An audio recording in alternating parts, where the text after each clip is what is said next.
உங்கள் அன்பு ஸ்நேகிதி ராதா பாஸ்கரின் அன்பு வணக்கங்கள். போன வாரம் வெள்ளிக்கிழமை என்னுடைய ரொட்டீன் தான் இந்த வீடியோவில் ஷேர் பண்ணியிருக்கேன். ஃப்ரைடே வெள்ளிக்கிழமை அப்படின்னாலே ஒரு மங்களகரமான நாள் இல்லையா? அது ஒரு சந்தோஷம், இனம் புரியாத சந்தோஷம் வரும் ஃப்ரைடே வந்துருச்சுன்னா. அது ஏன்னே தெரியாது. ஸ்கூல் டேஸ்லேருந்தே அப்படி தான். ஏன்னா சாட்டர்டே சண்டே லீவுங்கிறதுனால அது அப்படி தோணுமா இல்லை என்ன அப்படின்னு தெரியாது. நீங்களாம் இந்த மாதிரி ஃபீல் பண்ணியிருக்கீங்களான்னு கமெண்ட்டில் சொல்லுங்கள். காலையில் நேரத்தை ஒரு பாசிட்டிவிட்டியோடு ஸ்டார்ட் பண்ணுங்கிறதுக்காகவே கோலம் ரெகுலராக போட ஆரம்பிச்சிட்டேன். ஒரு 5 மினிட்ஸ்னாலும் பரவாயில்ல. நம்ம போடுறப்பையும் சரி, அதுக்கப்புறம் பார்க்குறப்பையும் சரி, அவ்வளோ மைண்ட் வந்து ரெஃப்ரெஷிங்காக ஃபீல் ஆகும். அதுக்கப்புறம் நீமோட ஒரு 2 மினிட்ஸ் டைம் ஸ்பெண்ட் பண்ணுவேன். அதுக்கு ஃபுட்டு போட்டுட்டு அப்படியே டீ குடிச்சிட்டு அதை பார்த்துட்ருக்கிறதுல அவ்வளோ ஒரு ஹாப்பியாக இருக்கும். இந்த 2 ஹேபிட்டுமே என்னோடய மார்னிங் ரொட்டீனில் இன்க்ளூட் பண்ணியிருக்கேன் 2024 இருந்து. ரெண்டுமே பார்த்திங்கன்னா நம்ம மைண்டை ரொம்ப ஹாப்பியாக வச்சுக்கிற விஷயங்கள் தானே. இன்றைக்கி ஃப்ரைடேங்கிறதுனால டிஃபால்ட்டாக சாம்பார் தான். அவரைக்காய் சாம்பார் வச்சு பசங்களுக்கு லஞ்சும் பேக் பண்ணி கொடுத்து அனுப்பிட்டேன். எனக்கு நானே எக்ஸ்கியூஸ் கொடுத்துக்காத ஒரு விஷயம்னு பார்த்திங்கன்னா யோகா அண்ட் மெடிடேஷன். இது ஒரு நாளைக்கு எனக்கு நானே கொடுத்துக்கிற ஒரு புஷ்ன்னு கூட சொல்லலாம். ஒரு டே ஃபுல்லாக நான் ஓடணும் அப்படின்னா இது எனக்கு கண்டிப்பாக தேவையாக இருக்குது. அன்றைக்கான மென்டல் பீஸ் இதில் தான் எனக்கு வந்து கிடைக்கும். முடித்த கையோடு சாப்பிட போயிடுவேன். பிரேக்ஃபாஸ்ட் வந்து ரொம்ப சிம்பிள் தான். தோசை, இட்லி பொடி.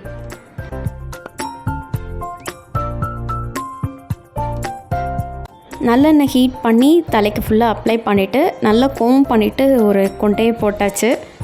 இது ஒரு 1/2 hour to 1 hour நல்லா ஊறட்டும். அதுக்குள்ளே கொஞ்சம் க்ளீனிங் ஒர்க்லாம் பார்த்துடலாம். வீக்லி 1 day என்னால் என்றைக்கு முடியுதோ அன்றைக்கி இந்த க்ளீனிங் ஒர்க் பண்ணுவேன்.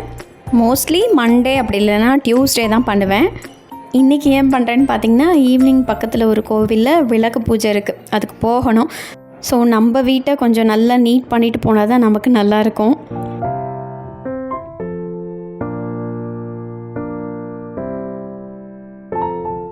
2 பெட்ரூம்லேயும் பெட்டெல்லாம் கொஞ்சம் நீட் பண்ணிவிட்டு, அப்புறம் சோஃபாவில் எக்கச்சக்க டஸ்ட் இருந்துச்சு, அதெல்லாம் தட்டி விட்டுட்டு வீடு ஃபுல்லாக கூட்டி விட்டுட்டேன். வீடெல்லாம் டஸ்ட்டாக இருந்துச்சுன்னா நமக்கு ஒரு ஸ்ட்ரெஸ் வரும் பார்த்திங்களா? அதே மாதிரி தான் நம்ம மைண்டு ஃபுல்லாக குப்பையாக இருந்துச்சுன்னா நமக்கு பயங்கர ஸ்ட்ரெஸ் வரும். ஸ்ட்ரெஸ்ஸே வராமலாம் யாராலையுமே இருக்க முடியாது. எப்போவுமே நான் வந்து சந்தோஷமாக இருக்கேன் அப்படின்னு சொல்கிற மனுஷங்க யாருமே கிடையாது உலகத்தில். சிலதெல்லாம் பார்த்திங்கன்னா தேவையே இல்லாத ஸ்ட்ரெஸ்ஸாக இருக்கும். இதை நீங்கள் ஃபீல் பண்ணியிருக்கீங்களான்னு கமெண்ட்டில் சொல்லுங்கள். என்னென்னா காசிப்பிங் பேசிகிட்டே இருந்தாலே ஒரு ஸ்ட்ரெஸ் வரும். மனுஷங்க யாருமே 100% பர்ஃபெக்ட் கிடையாது. யாராலையும் சாட்டிஸ்ஃபை பண்ணவும் முடியாது. 2 பேர் ஒரு இடத்துல இருக்காங்கன்னா கண்டிப்பாக அவங்களுக்குள்ளார எக்கச்சக்க மிஸ் அண்டர்ஸ்டாண்டிங்ஸ் இருக்கும். யாரையுமே ஈஸியாக நம்மளால் புரிஞ்சுக்கவும் முடியாது, ஏற்றுக்கவும் முடியாது. இதுதான் பார்த்திங்கன்னா ரியாலிட்டி. அப்படி இருக்கிறப்ப நமக்கு ஆட்டோமேட்டிக்காக அவங்க மேலே ஒரு கருத்து வேறுபாடு இருக்கிறப்ப நம்ம வேறு யார்கிட்டையாவது புலம்ப தான் செய்வோம். இதுதான் ஹியூமன் நேச்சர்னு வச்சுக்கோங்களேன். இது வந்து எல்லா மனுஷங்களும் செய்கிறது தான் இயற்கையான விஷயம். இதை வந்து ஒரு 5 நிமிஷம் 10 நிமிஷம் பேசிட்டு புலம்பிட்டு போகிறதுனால தப்பு கிடையாது. ஆனால் இதையே ரிப்பீட்டடாக செய்ய டெய்லி ஒருத்தவங்களை பற்றி குறை பேசிக்கிட்டே இருந்தோம் அப்படின்னா அப்போ ஒரு பெரிய ஸ்ட்ரெஸ் வரும், ஒரு பெரிய நெகட்டிவிட்டி க்ரியேட் ஆகும். அதுவும் பேசுகிறவங்கள விட அதை கேட்குறவங்களுக்கு ரொம்ப பெரிய ஸ்ட்ரெஸ் வந்துடும். நீங்கள் வீட்டில் இருந்தாலும் சரி, வேலைக்கு போகிறவங்களாக இருந்தாலும் சரி, காசிப்பிங் மட்டும் கண்டிப்பாக அவாய்ட் பண்ணிவிடுங்க. ஏன்னா சிலர்லாம் பார்த்திங்கன்னா காசிப்பிங் பேசுகிறதுக்காகவே நம்மக்கிட்ட வருவாங்க. நம்ம டைம் எல்லாம் இப்படி பேசியே பறந்து போயிடும். நமக்கு என்ன நடக்குதுன்னே தெரியாது. ஃபுல்லாக நெகட்டிவிட்டி நமக்கு க்ரியேட் பண்ணிவிட்டு போயிடுவாங்க. அதுவே உங்களுக்கு பெரிய ஒரு ஸ்ட்ரெஸ்ஸாவோ ஒரு டிப்ரெஷனாவோ ஆகிறதுக்கு சான்சஸ் இருக்குது. காசிப்பிங் பேசுகிறவங்க யாரை பற்றி பேசுகிறாங்களோ அவங்க கூட க்ளோஸ் ஆகிருப்பாங்க. ஆனால் உங்களுக்கு தான் அது பெரிய நெகட்டிவிட்டி க்ரியேட் பண்ணும். பொதுவாகவே லேடிஸ்க்கு வந்து ஒரு விஷயம் பிடிக்கலைன்னா அது புலம்பி தான் தீர்ப்பாங்க. ஆனால் புலம்புறது வேறு, எப்போவுமே காசிப்பிங் பேசிகிட்டு இருக்கிறதுங்கிறது வேறு.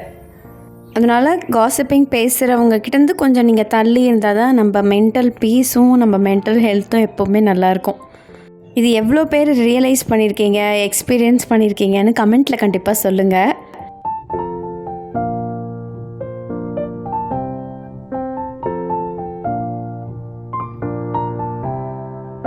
இது வந்து பிளான்ட் ஸ்ப்ரேயர் தான். இன்டோர் பிளான்ட்ஸ்க்கெலாம் ஸ்ப்ரே பண்ணுறதுக்காக இந்த பாட்டில் வாங்கினேன். இது ஆனால் 2 லிட்டர், ரொம்ப பெருசு. உங்கள் வீட்டில் நிறைய செடி இருந்துச்சுன்னா இது கண்டிப்பாக யூஸ்ஃபுல்லாக இருக்கும். நல்ல குவாலிட்டியாக இருக்குது. அமேசானில் தான் ஆர்டர் பண்ணி வாங்கினேன். லிங்க் டிஸ்கிரிப்ஷனில் கொடுக்குறேன், உங்களுக்கு தேவைப்பட்டுச்சுன்னா யூஸ் பண்ணிக்கோங்க.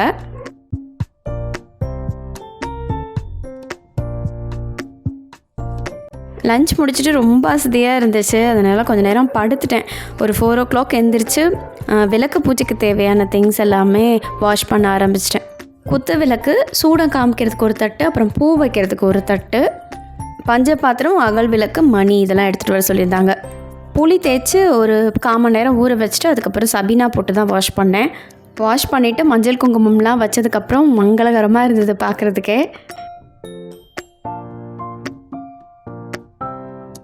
இப்போல்லாம் சாரீ கட்டுறதே ரொம்ப ரேர் ஆகிடுச்சு. இந்த மாதிரி எதுக்காவது கட்டினா தான் உண்டு.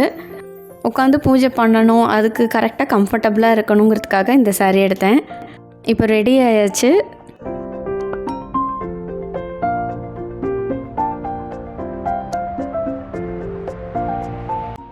இந்த ஆண்டி வந்து என்னோடய நெய்பர், அவங்க பொண்ணு. இவங்க யோகேஸ்வரி, ஆண்டி பேர் ஜெயஸ்ரீ. இவங்க 2 பேரும் நம்ம சேனலோட சப்ஸ்கிரைபர்ஸ்.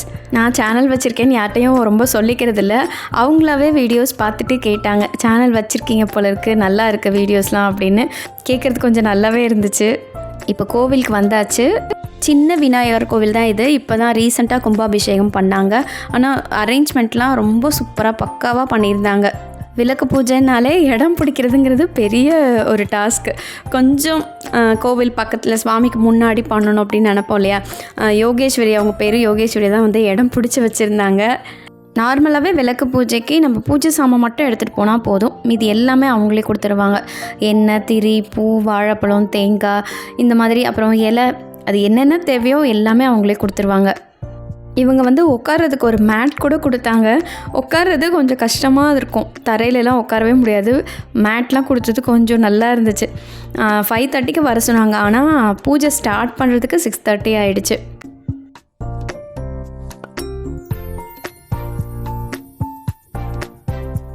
மேரேஜுக்கு முன்னாடிலாம் எங்கள் ஸ்ட்ரீட்டில் விளக்கு பூஜை நடக்கும், அதிலெல்லாம் நான் கலந்துருக்கேன். எப்போ நடந்தாலும் பக்கத்தில் தெரிஞ்சவங்க கூடலாம் அந்த மாதிரி போயிடுவேன். எனக்கு என்னமோ அது ரொம்ப பிடிக்கும். நல்ல ஒரு பாசிட்டிவிட்டி க்ரியேட் ஆகும், நம்ம மைண்டு அவ்வளோ ரிலாக்ஸிங்காக இருக்கும், அவ்வளோ ஹாப்பியாக இருக்கும்.